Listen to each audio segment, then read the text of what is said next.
हमारे YouTube channel साधना gold को और पाएं वीडियोस सबसे पहले। बेल आइकन दबाना ना भूलें। वो उतरे, पूछा कौन हो देवी तुम? मेरा नाम कामना है। क्यों रो रही हो? मैं विश्वामित्र की कामना हूं। ध्यान रखिए, हमारी कामना, आपकी कामना, इसका भी एक रूप है। वो रो रही थी, बोला मैं उनकी कामनाओं से परेशान हूं। तो दर्शन उसमें ऐसे आया है, इसमें ऐसे आया है कि स्वप्न आया और दूसरे दिन राज्य में बैठे हुए, शासन पर बैठे हुए, सभा में बैठे हुए राजा हरिश्चंद्र के समीप ब्राह्मण आके खड़ा हो जाता है। हरिश्चंद्र उसे देखते हैं, वो तो हरिश्चंद्र को देखता है। बोला मुझे पहचाना? बोला हाँ, आप रात को स्वप्न में आए थे। हाँ, तुमने मुझे अपना पूरा राज्य उपहार में दे दिया था। जी जी जी, बिल्कुल मुझे याद है। तो राजन, तुमने दान तो कर दिया, दक्षिणा तो दी नहीं, और दान बिना दक्षिणा के पूर्ण होता नहीं है। राजा हरिश्चंद्र कहते हैं आप क्या दक्षिणा चाहते हैं? उन्होंने कुछ स्वर्ण मोहरों की चर्चा की। राजा हरिश्चंद्र ने कहा जी अभी मैं देता हूं आपको। मंत्री जी को भेजा, जाइए ले आइए। जैसे ही मंत्री जी उठने लगे, वो ब्राह्मण जी कहते हैं कहां उठ जा रहे हो, कहां उठ रहे हो, कहां जा रहे हो? राजा कहते हैं आपके लिए। बोला अरे वो सब ठीक है, राज मेरा, राजकोष मेरा, धन मेरा, संपदा मेरी, मेरे ही में से मुझे दोगे? राजा निमि के बारे में सुना है? राजा हरिश्चंद्र घबरा गए, क्षमा कीजिए। बोला वो सब ठीक है, अब ये बताओ राज्य मेरा है कि नहीं है? राज्य मेरा है कि नहीं है? बोला नहीं जी, आप ही का है। तो बोला अब तक तुम गादी पर क्यों बैठे हो? गादी पर तो मैं बैठूंगा। राजा हरिश्चंद्र को गादी से उठा दिया। राजा हरिश्चंद्र उतर आए, ब्राह्मण जाकर ऊपर बैठ गए। और फिर कहते हैं कि राजा, अगर तुझे लगता है कि तेरे पास स्वर्ण मोहरे नहीं है तो इस भरी सभा में बोल कि रघुकुल रीत सदा चली आई, प्राण चाहे पर बचन न जाए। ये गलत है। अयोध्या की भरी हुई सभा थी, अयोध्या के राजा थे हरिश्चंद्र। भरी सभा में राजा हरिश्चंद्र चिंगाड़ कर कहते हैं ऐसा कभी नहीं हो सकता, कभी नहीं हो सकता। तो बोला मैं आपको जो आपका दक्षिणा है वो मैं दूंगा। ब्राह्मण देवता देते हैं कब दोगे? तो बताते हैं एक समय, एक मास का समय मांगा, एक महीने का, एक मास। और राजा हरिश्चंद्र अपनी पत्नी तारा और पुत्र रोहित के साथ बिना खड़ाऊ के वत्कल वस्त्र पहन के आज पहली बार महल से बाहर पैदल निकले। पहली बार का मतलब रानी, बालक। रोहित को राजा हरिश्चंद्र ने यज्ञ से पाया था। इस वंश में यज्ञ की परंपरा बड़ी पुरानी है। यज्ञ से पाया था, ये अग्निपुत्र था। तो महाराज राजा हरिश्चंद्र 8-9 साल के उस बच्चे को लिए और पैदल पैदल। ये दृश्य देख के आज पूरी अयोध्या रो रही है। पूरी अयोध्या वत्कल वस्त्र को पहने हुए राजा हरिश्चंद्र, उनकी पत्नी और रोहित पैदल पैदल चल रहे। उन्हें नहीं मालूम आगे भविष्य में क्या होगा, बस चल पड़े। और बताते हैं चलते चलते चलते चलते चलते चलते ये सब काशी पहुंचे। तीनों पद यात्रा करते हुए लगभग 25 दिन, ऐसा कुछ बताते हैं, काशी पहुंचे। और काशी पहुंचकर घबराहट राजा हरिश्चंद्र के दिल में यह हो रही थी कि समय जब बचा नहीं है, समय निकला जा रहा है, करे तो क्या करें। एक दिन बाजार में राजा हरिश्चंद्र, उनकी पत्नी और बेटा तीनों निकल रहे थे कि दासों की मंडी लगी थी, दास बेचे जा रहे थे। दास बोली लग रही थी। पहले ये सिस्टम था कि दास अपने मालिक का चुनाव करता था। तो उस मंडी का ये होता था कि अगर कोई ये कहेगा कि हाँ मैं तुम्हें दास रखना चाहता हूं, तो वो कहेगा बताओ क्या काम कराओगे। तो उसका पूरा हिसाब किताब होता था, ये काम के लिए आप मुझे रख रहे हैं। अगर उसको पसंद नहीं है तो वो दासत्व स्वीकार नहीं करेगा। नौकरी नहीं रखेगा। राजा हरिश्चंद्र ने देखा कि यही एक मौका है अपनी कुल की मर्यादा को, कुल की परंपराओं को निर्वाह करवाने का। क्यों ना मैं दास बन जाऊं। अगर दास बन जाऊंगा तो कुछ स्वर्ण मोहरें मिल जाएंगी, तो जीवन मतलब ये लौटा देंगे और ठीक ठीक हो जाएगा। और वही हुआ। राजा हरिश्चंद्र ने पत्नी तारा से कहा कि तारा, अगर हमें अपने रघुकुल को बचाना है और अपने पूर्वजों का हवाला दिया,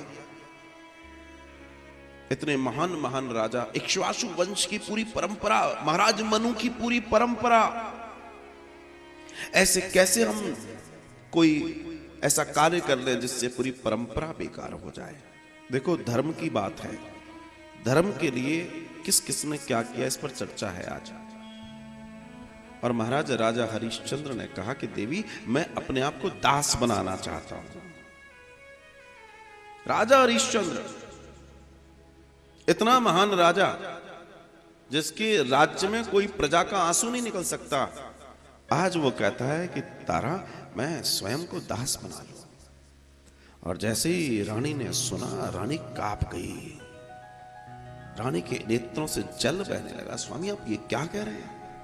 बोला, इसके अलावा और कोई चारा नहीं है। अब हमें अपने कुल के लिए ये करना होगा। रानी रोने लगी। रानी कहने लगी, नहीं नहीं, ये आप नहीं कर सकते। मेरे होते हुए, मैं आपकी पत्नी हूं, मैं आपकी पत्नी हूं, और पत्नी का धर्म है अगर परिवार पे आंच आए और पति पर आए तो वहां फिर मैं भी धर्मशास्त्र जानकर आई हूं, मुझे भी ज्ञान है, फिर मेरा पहले फर्ज बनता है कुछ करने का, आपका बाद में। राजा ने बहुत समझाया। बोला, ना, अगर दासी बनूंगी तो मैं बनूंगी पहले, उसके बाद आपका नंबर आएगा। मेरे माता पिता ने आपकी सेवा के लिए मुझे भेजा है। मेरा विवाह आपसे इसलिए हुआ है। एक स्त्री का धर्म है कि अपने पति की, अपने ससुराल की सेवा करे। ये मेरा कर्म है, मेरा धर्म है। अब मेरा धर्म आपके लिए पहले है। जब मैं आपकी सेवा के लिए आई हूं महाराज, तो आप मुझसे पहले तो ये काम नहीं कर सकते। राजा कांप गया, राजा डर गया, राजा घबरा गया और तारा मानने को तैयार नहीं है। इनकी चर्चा चल ही रही है कि तभी एक ब्राह्मण आया। कोई दासी है, कोई दासी है, चिल्ला रहा है। सर झुकाए खड़ी हुई तारा ने अपना हाथ ऊपर कर दिया और जिस और तारा खड़ी है उस और ब्राह्मण आ गया। क्या तुम दासी बनोगी? उसने झुके हुए सर से अपनी स्वीकृति दे दी, अपनी स्वीकृति दे दी। और जो ही उसने स्वीकृति दी, राजा हरिश्चंद्र के नेत्रों में जला गया। रानी, मान जाओ मेरी बात, रुक जाओ तुम। लेकिन वो रुकने को तैयार नहीं थी, मानने को तैयार नहीं थी, क्योंकि रघुवंश उसका भी है। और रानी कहती है कि मुझे क्या करना होगा? तो उसने कहा कि तुम्हें मेरी सेवा करनी होगी। मेरे घर में कोई नहीं है, मैं अकेला हूं। भोर में पानी लाना होगा, नदी से बुआरी करनी होगी मेरे घर की, मेरे आश्रम की, ये करना होगा, वो करना होगा। न जाने कितने सारे काम सौंप दिए। और एक एक काम जब वो बताते तो जैसे तीर की तरह राजा हरिश्चंद्र के हृदय पर वो जाकर चुभते। एक एक काम, जिस रानी ने अपने हाथ से कभी जल लगाया ना हो, जिसके लिए हजारों दासियां तत्पर खड़ी रहती हूं, वो तारा जिसने अपने बच्चे के प्रसव की वेदना भी ना देखी हो, क्योंकि वो बच्चा भी यज्ञ से पैदा हुआ था, उसने इतना दर्द भी जिसने नहीं देखा, उसके जीवन में इतना कष्ट, इतना दर्द। राजा कहीं ना कहीं अपने मन को कोस रहा था, मैंने ये क्या कर दिया कि मेरे वजह से इसके लिए इतनी दिक्कत। राजा रोने लगा। राजा ने रानी के हाथ तक जोड़ दिए, रानी मान जा। तारा नहीं मानी और तारा ने स्वीकृति दे दी। उसने कमर से निकाली एक बड़ी सी थैली और थैली राजा हरिश्चंद्र के हाथ में दे दी। तारा का हाथ पकड़ता है, अपनी ओर खींचता है और घसीटने लगता है, चल मेरे साथ। इतने में पास खड़ा हुआ रोहित कपकपाया, चिल्लाया, चीखा, रोया, गाया, मां मुझे छोड़ के मत जाओ, मां मुझे छोड़ के मत जाओ। तारा रुकी, तारा के कदम रुक गए। राजा हरिश्चंद्र ने रोहित को पकड़ा, रोहित ने एक हाथ से अपनी मां को पकड़ा, एक और पिता, एक तरफ मां, उस और वो खींचने वाला बीच में वो 8 वर्ष का बालक। बालक चीख चीख के रो रहा है, मां मत जाओ। पिताजी कह रहे हैं बेटा थम जा। आखिर बालक का हृदय मां के लिए तड़पता है साहब। मां रो रही है, पिता रो रहा है, बालक रो रहा है, और आज कोई इनकी गुहार सुनने वाला नहीं, कोई इनके ऊपर दया करने वाला नहीं है। इतनी महान स्थिति में ये पहुंचे, आज अपने धर्म को बचाने के लिए ये अपने आप को बेच रहे हैं, अपने आप को बेच रहे हैं। वो पीछे मुड़ा, कहता है अगर तुम कहो तो मैं तुम्हारे बच्चे को भी अपने साथ रख सकता हूं। राजा ने कहा बिल्कुल नहीं। रानी ने आंखों ही आंखों में कहा छोड़ दो, छोटा है, मेरे पास रहेगा तो ठीक रहेगा। मां को मालूम है बच्चे को कैसे संवारना है। और जैसे रानी अपनी ओर खींच रही है रोहित को, और वैसे ही वैसे राजा का हाथ कमजोर पड़ रहा है। राजा के सख्त हाथों से मुलायम सा रोहित का हाथ छूट रहा है, और धीमे से रोहित को अपनी ओर खींचती, अपने आंचल में भींचती है। फूट फूट रोहित रोता है। तब रोहित अपने पिता को देख के रोने लगा। पिता खड़े हैं। आज जो ये दृश्य है, शायद देवता भी रोते होंगे इस दृश्य को देखकर, जैसे मानो पूरी पृथ्वी कांप उठी हो। और जब ये चर्चा चली रही है, इतने में एक भयानक से शरीर वाला, कई सारे उसके साथ बुरे से दिखने वाले साथी हैं, नाम है तुणीर, आया। दास चाहिए मुझे, दास चाहिए। इतने में राजा हरिश्चंद्र ने देखा अभी कुछ मोहरे कम है। राजा हरिश्चंद्र ने अपना हाथ खड़ा किया। तुणीर ने कहा तुम दास बनोगे? राजा कहते हैं हाँ बनूंगा। राजा हरिश्चंद्र ने पूछा मुझे काम क्या करना पड़ेगा? तुणीर कहता है मैं शमशान का अधिपति हूं। यहां का जो शमशान है काशी का, इस शमशान का मैं मालिक हूं। मुझे एक व्यक्ति चाहिए जो जितने भी मृत दे आएंगे उनसे टैक्स लेना है, कर वसूल करना है, जलाने का। राजा कांपा, ना मैं ये ना कर पाऊंगा, मैं ये ना कर पाऊंगा, मुझे आपकी दासत्व स्वीकार नहीं है, मुझे आपके साथ नहीं जुड़ना। इतना कह ही रहता राजा। इतने में ब्राह्मण बोलता है अच्छा मेरा दास बनेगा? रानी ने राजा की ओर देखा, बच्चे ने पिता की ओर देखा। ये तो बहुत अच्छी खबर थी कि एक ही परिवार में तीनों चले जाएंगे, कोई किसी का बिछो नहीं होगा। पत्नी, पुत्र, पिता तीनों एक ही जगह रहेंगे। ये तो इससे अच्छा क्या हो सकता है? राजा इतने आवेग में था कि पत्नी और बेटे की शक्ल देख के सीधे बोल दिया हाँ मैं आपका दासत्व स्वीकार करता हूं। ये भी न पूछा मुझे काम क्या करना है। कमर से निकाला धन, उसके हाथ में स्पर्श करा दिया। राजा हरिश्चंद्र ने जैसे ही लिया, ब्राह्मण कहता है तुणीर जा, मेरी तरफ से दास तुझे भेंट देता हूं। राजा कहता है ये आप क्या कर रहे हैं? बोला तू मेरा दास है, तुझे बोलने का पूछने का अधिकार नहीं है, तूने दासत्व तो स्वीकार कर लिया है, अब तू मेरे अनुसार चलेगा, मेरे अनुसार चलेगा। आज राजा के हाथ में कुछ भी नहीं था और उसको शमशान ले जाया जाता है।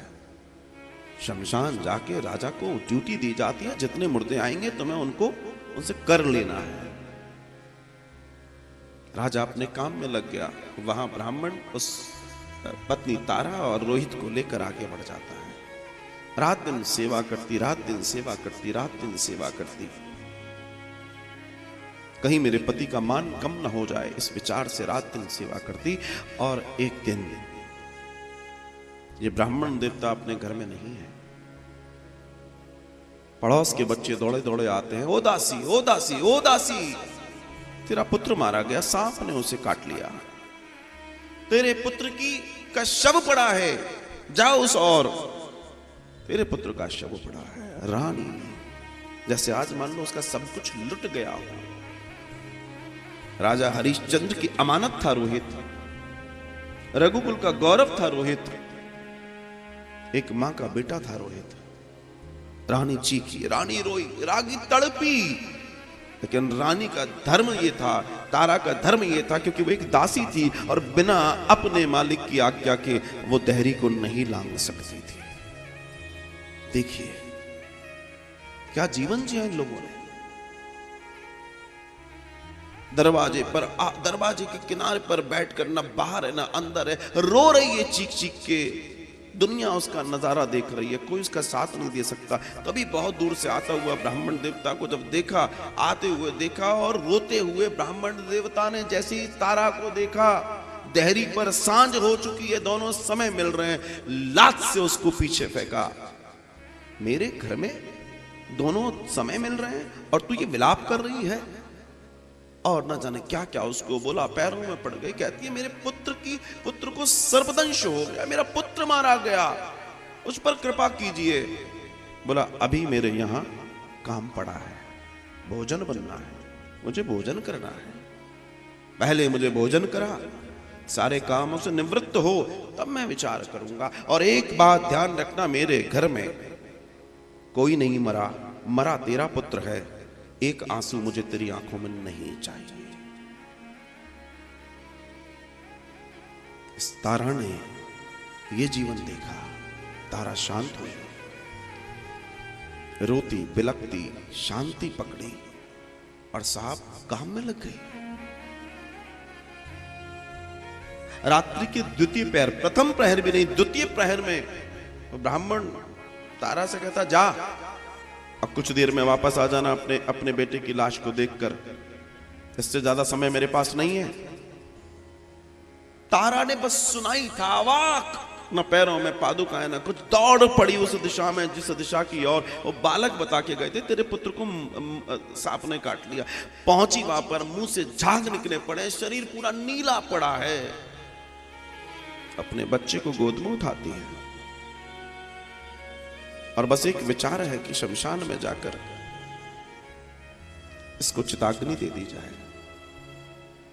और अपनी गोद में लेकर तारा अपने नन्हे से पुत्र को आगे बढ़ती है। बताते हैं अमावस की रात्रि थी, कोई किसी को देख नहीं सकता था। एक चौराहे के ऊपर से वो जा रही थी, तभी कुछ लोग आए, तारा के बालों को पकड़ा, केश पकड़ लिए सर की। कुलक्षणी, डांकनी, ओ तो तू ही है जो बच्चों को खा जाती है, बच्चों को मार देती है, इतने सारे बच्चे तू नहीं मारे। वो कहती रही नहीं ये मेरा बालक है, मैं ऐसी नहीं हूं, लेकिन कोई सुनने वाला नहीं था। बालक को उसके हाथों से छुड़वा दिया गया, बालों से खींचकर उसको तुड़ीर के पास ले जाया गया, तुड़ीर के पास। और वहां उसको बोला गया कि ये वही है जो बच्चों को खा जाती है, इसकी हत्या कर दी जाए, इसको मार दिया जाए, इसको समाप्त कर दिया जाए। वो चीखती रही, रोती रही, लेकिन आज उसकी किसी ने नहीं सुनी।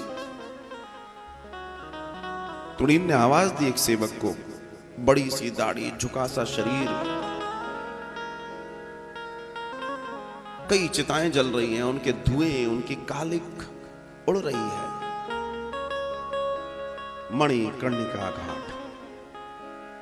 और साहब उसको बोला कि जाओ इसको कुछ तो भी जहां सर रख के काट देते हैं, कोई जगह थी, जाओ इसको वहां तक ले जाओ, छोड़ कर आओ। वो सेवक मुड़ा, कोई आवाज नहीं निकली उसकी। वो सेवक मुड़ा, आगे बढ़ा, पीछे पीछे ये चलने लगी। अमावस की रात थी, धुआं ही धुआं, काली की कालिक। आगे जाके देखा, जब पीछे कोई नहीं दिखा तो ये तुरंत गिरी और उसके पैर पकड़ लिए। मुझ पर कृपा कीजिए, मुझ पर कृपा कीजिए, मैं वैसी नहीं हूं जैसी लोग समझ रहे हैं, लेकिन अगर मेरे को मृत्यु भी मिल जाए तो कोई मुझे कष्ट नहीं है। मेरे बेटे की लाश पड़ी है, आप अगर मुझे आदेश कर दें, मुझे बस इतनी कृपा कर दीजिए कि मेरा बेटा मैं उठाकर ले आऊं, उसको चिताग्नि दे दीजिए। इस शख्स ने सर हिला दिया, सर हिलाया, ये पीछे के रास्ते से दौड़ी, दौड़कर जहां पुत्र को छोड़ा था उसको उठाया और उसको उठाकर लाकर उसके चरणों में रख दिया। मेरे बेटे को चिताग्नि दे दो, मेरे बेटे का दाह संस्कार कर दो। भारी सी आवाज में वो शख्स कहता है कि कर देना पड़ता है। दूसरा, इसके ऊपर कपड़ा नहीं है, जिसको कफन भी बोलते हैं आप। अब बिना उसके इसकी चिता नहीं जलाई जा सकती, संभव ही नहीं है, हो ही नहीं सकता। और जैसे ही उसने कहा कि इसको नहीं दाह संस्कार इसका नहीं हो सकता, आज रानी बस अब इसका बांध जितने थे वो टूट पड़े और चीखती चिल्लाती हुई रानी कहती है, हे परमेश्वर, ये तेरा कैसा न्याय है, महान राजा हरिश्चंद्र की संतान को आज लकड़ी भी नसीब नहीं है। रो पड़ी रानी, मानो धरती फट गई हो, आसमान फट गया हो,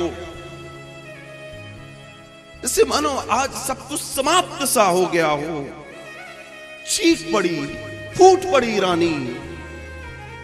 और जो उसने कहा कि राजा हरिश्चंद्र की संतान को नसीब न होगा दाह संस्कार,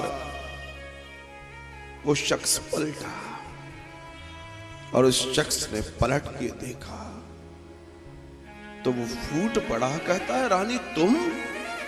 वो बुरे से भेष में कोई और नहीं, राजा हरिश्चंद्र था। राजा हरिश्चंद्र नीचे गिरा, अपनी औलाद को अपने सीने से लगा के रोने लगा, चीखने लगा, रानी ये क्या हो गया, ये क्या हो गया, हमारे बेटे को क्या हो गया। रानी कूद पड़ी, दोनों के दोनों अपने बेटे की लाश के ऊपर मातम मना रहे थे, रोए जा रहे थे, तड़पे जा रहे थे, जैसे मानो उनकी जान निकल रही हो, उनके शरीर से आत्मा बाहर जा रही हो। आज तक किसी ने धर्म के लिए इससे बड़ी कोई कुर्बानी नहीं दी साहब। राजा हरिश्चंद्र कुछ देर बाद संभल कर उन्होंने अपने आप को खड़ा किया। रानी कहती है, हे नाथ, अब तो आप इसकी चिता अग्नि की तैयारी करो, इसके दाह संस्कार की तैयारी करो। जोर जोर से राजा हरिश्चंद्र रोने लगे, हाथ जोड़कर राजा रानी से कहते हैं, रानी मुझे क्षमा कर, मैं यहां का दास हूं और ये मेरे लिए संभव नहीं है, जब तक इसके ऊपर कपड़ा नहीं होगा मैं इसे चिताग्नि नहीं दे सकता, मुझे क्षमा कर। रानी कहती, तो ठीक है, आप नहीं कर सकते तो मैं अपने कुल की मर्यादाओं का आज त्याग करती हूं। और एकमात्र छींच गई सी साड़ी जो उसने पहन रखी थी, उस साड़ी को उसने खोल दिया और अपने बेटे को उस साड़ी से लपेटने लगी महाराज। और जब पूरा लपेट दिया, राजा हरिश्चंद्र से कहती है, अब तो इसको अग्नि दे दो प्रभु, अब तो इसको अग्नि दे दो, अब तो अपने पुत्र की गति को सुधारने के लिए आप कुछ कर दीजिए। राजा हरिश्चंद्र जैसे कांप रहे हैं, रो रहे हैं। बताते हैं कि राजा हरिश्चंद्र से आज रोहित नहीं उठाया जा रहा। आज राजा हरिश्चंद्र से रोहित, जो मां अपने बेटे को उठाकर लाई थी इतनी दूर से, राजा हरिश्चंद्र से उठाया नहीं जा रहा था रोहित। रानी भी हाथ लगाती है, राजा हरिश्चंद्र भी हाथ लगाते हैं और दोनों उठा के सजी हुई लकड़ियों पर रोहित को रख देते, रोहित को रख देते। और तब महान राजा हरिश्चंद्र अग्नि लेते हैं और अग्नि लेकर उस चिता में अग्नि देना आरंभ कर दी। पल झपकते ही धू धू करके चिता जलने लगती है। राजा हरिश्चंद्र के आंसुओं की धार बहती है। यहां रानी रो रही है, पुत्र जल रहा है। सिर्फ धर्म को बचाने के लिए अपने ही पुत्र की चिता को अग्नि दे रहे हैं। धू धू करके लाश जलने लगी, धू धू करके। और जैसे ही इसकी अग्नि ऊंचाइयां छूने लगी, एक बड़ा चमत्कार होता है। ये अमावस की रात्रि 1 सेकंड नहीं लगता, दिन में बदल जाती है। आकाश में देवता पुष्प वर्षा करते हैं, त्रिदेव सामने प्रकट होते हैं। मां जगत जननी अंबा प्रकट होती है। वो तुणीर आदि इत्यादि देवताओं के रूप में प्रकट होते हैं। वो चिता जलनी बंद होती है और रोहित ऐसे उठता है जैसे उसकी मां ने आवाज दी हो कि बेटा उठ, और उठकर खड़ा होकर अपनी मां से लग जाता है। आकाश से पुष्प वर्षा होती है, त्रिदेव आशीर्वाद देते हैं, राजा तेरे जैसा न हुआ, न होगा, न भूतो न भविष्यति। आज तुमने जो किया है वो कोई नहीं कर सकता राजन। तुमने धर्म और इस संस्कारों के लिए तुमने जो किया उसको कोई नहीं कर सकता। वो ब्राह्मण प्रकट होता है विश्वामित्र के रूप में। वो कहता है कि देवता और मेरे बीच में ये संघर्ष था कि क्या पृथ्वी पर कोई ऐसा राजा है जो अपनी बात पर अपने प्राणों तक को न छोड़ पाए। मगर राजा हम सब हार गए, तू जीत गया, तू जीत गया, तू जीत गया। ये जिया है लोगों ने। हम और आप ऐसे यहां पर नहीं बैठे। हम और आप बैठे इन महान राजाओं की तपस्या के वजह से, इनके उपकारों के वजह से। और ना आज आप और हम यहां नहीं बैठे होते।